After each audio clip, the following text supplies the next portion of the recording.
Hello, Brian Gleis here with Scott Insurance Agency with another episode of your Insurance Survivor podcast.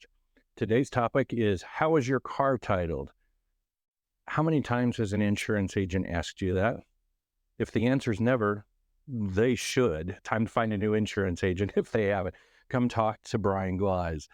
Why does it matter if your car is titled one way or another? The answer is it matters because of lawsuits that occur, and we don't want to open up Pandora's box accidentally. So in most cases, when I talk to people, they say, my car is titled in my own name. Perfect. Don't have a problem with that. Now let's take it differently. Let's say that you have a kiddo, whether it's a son or a daughter, and I'm going to make them a little older.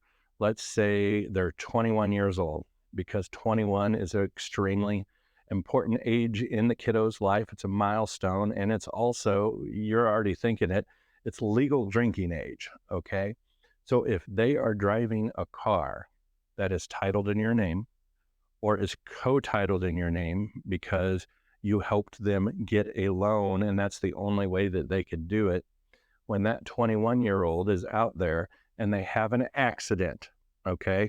Now, I'm not insinuating that they're under the influence of alcohol or anything to that effect, but it's age 21 is when I really start to focus in on this conversation on how these cars are titled. We do it right up front, but at age 21, I want to make sure, because there are so many times that you as a parent are on that title with the kiddo.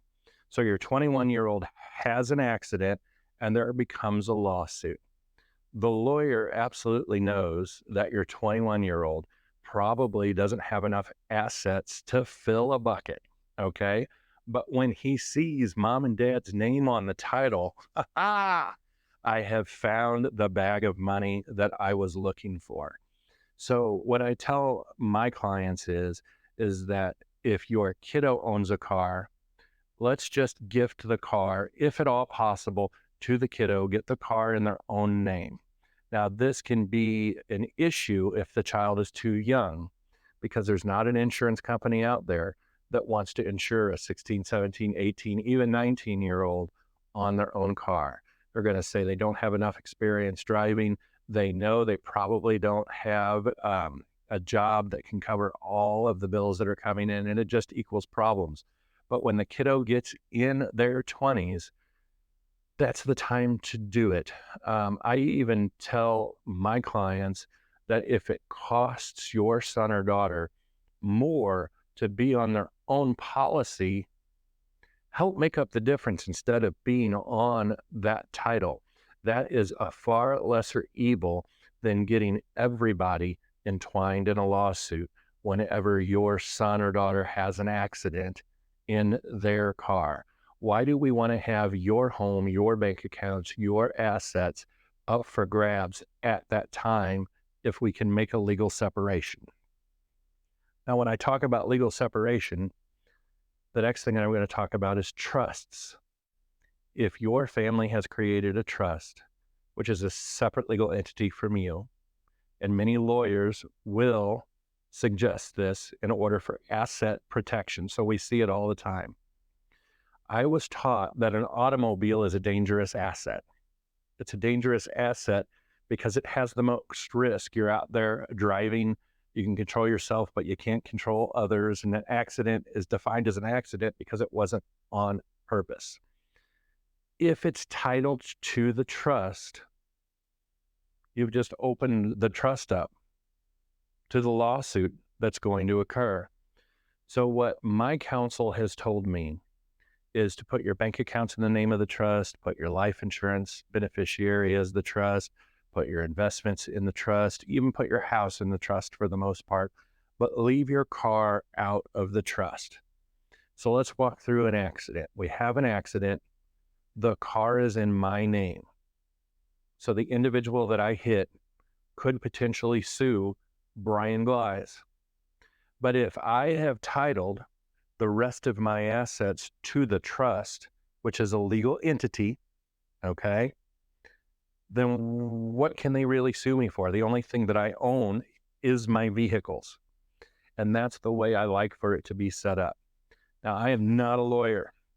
I'm also not a podcaster. I'm an insurance agent.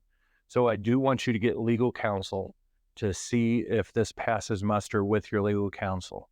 It does. The particular lawyer that I do business with, they were the ones that taught me this concept.